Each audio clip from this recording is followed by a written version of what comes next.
El tema que vamos a abordar el día de hoy serán los riesgos biológicos en las organizaciones de salud.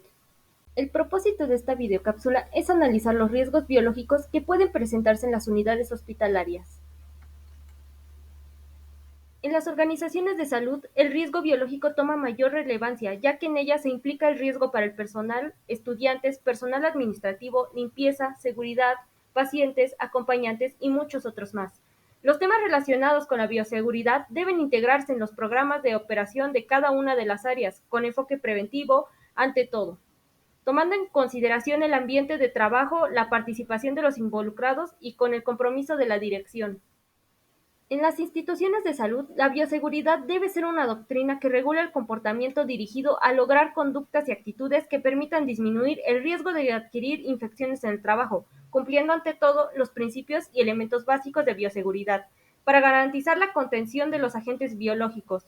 Para llevar a cabo esto en las instituciones de salud debemos aplicar los controles en el área de mantenimiento de la infraestructura, la modificación de las prácticas peligrosas de trabajo, ajustes en la gestión de procesos, sensibilización y educación sobre la importancia de bioseguridad para la prevención de riesgos. A continuación, se dará una breve explicación de lo que se entiende por riesgo biológico hospitalario.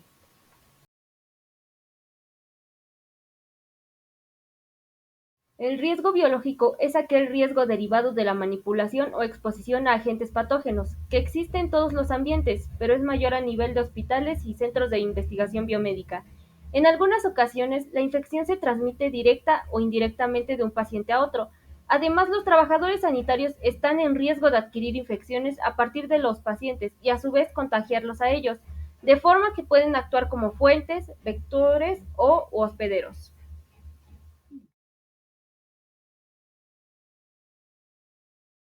Algunos ejemplos de riesgo biológico son aquellas enfermedades transmitidas por vía respiratoria debido a la inhalación de aerosoles producidos por centrifugación de muestras, agitación de tubos, aspiración de secreciones, tos, estornudos, etc.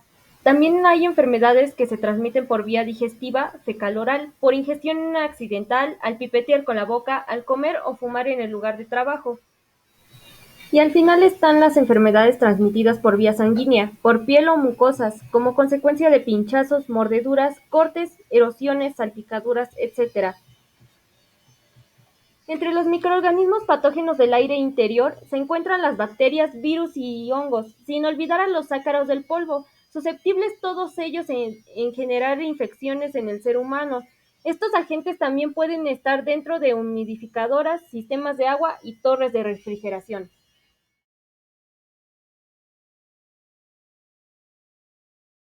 El peligro es la capacidad intrínseca de que un evento potencial pueda producir un daño. Una fuente potencial de daño puede traducirse en lesiones, enfermedad, muerte, a daños a la infraestructura, equipamiento o al entorno de trabajo. La valoración del riesgo biológico dependerá fundamentalmente de la probabilidad y la duración de la exposición, así como del riesgo intrínseco del agente biológico implicado.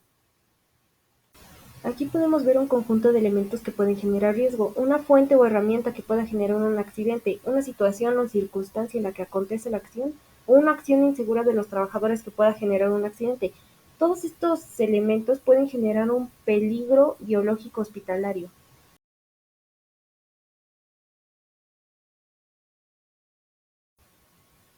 La matriz de riesgo permite identificar posibles eventualidades, su origen y el posible impacto, lo que facilita evitarlas para el logro de los objetivos. Además, facilita la gestión de los riesgos y constituye una herramienta de control, ya que con ella se evalúan los factores internos y externos para determinar el nivel de riesgo.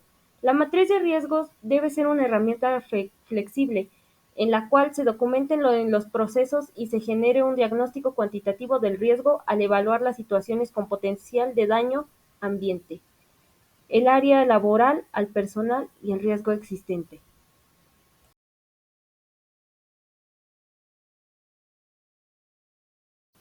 Para el diseño de una matriz de riesgo se deben considerar los objetivos estratégicos y planes gerenciales, de tal forma que sea posible la identificación de actividades prioritarias para el cumplimiento de los objetivos.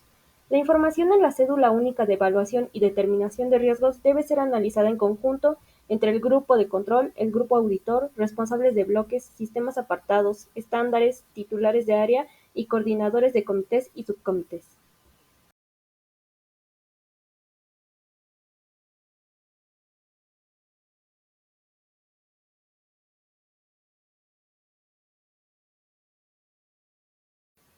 En conclusión, los controles de mitigación van a permitir la eliminación de los riesgos evitables, desde sus fases de diseño de la actividad, de tal forma que sea posible evitar las condiciones predisponentes para que los agentes peligrosos se puedan generar. Para esto es necesario determinar la posible presencia de agentes peligrosos que se puedan generar. Para esto es necesario determinar la posible presencia de agentes peligrosos biológico-infeccioso en áreas de trabajo.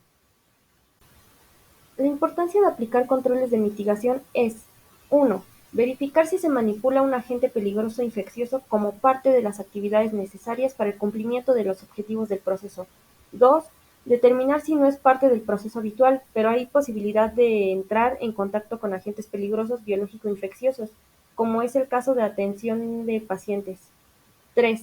Verificar si el contacto con agentes peligrosos biológico-infeccioso proviene desde el exterior, probablemente con la localización geográfica, estación del año o algún otro factor. Durante la evaluación de riesgos se debe determinar la naturaleza del agente biológico y el grupo al que pertenece, determinar el grado de manipulación o la cantidad de concentración de los agentes y el tiempo de exposición. En cuanto a la exposición, se pueden encontrar dos situaciones. Una, que el contacto con los agentes peligrosos biológico-infecciosos ocurra después de un accidente laboral, por ejemplo, cortes o pinchazos con material o instrumentos contaminados, mordeduras o arañazos. Que el contacto con los agentes peligrosos biológico-infecciosos sea causa de una exposición laboral, como es el caso de los laboratorios o áreas de rayos X, quirófanos, en estos casos la causa de daño a la salud de los trabajadores.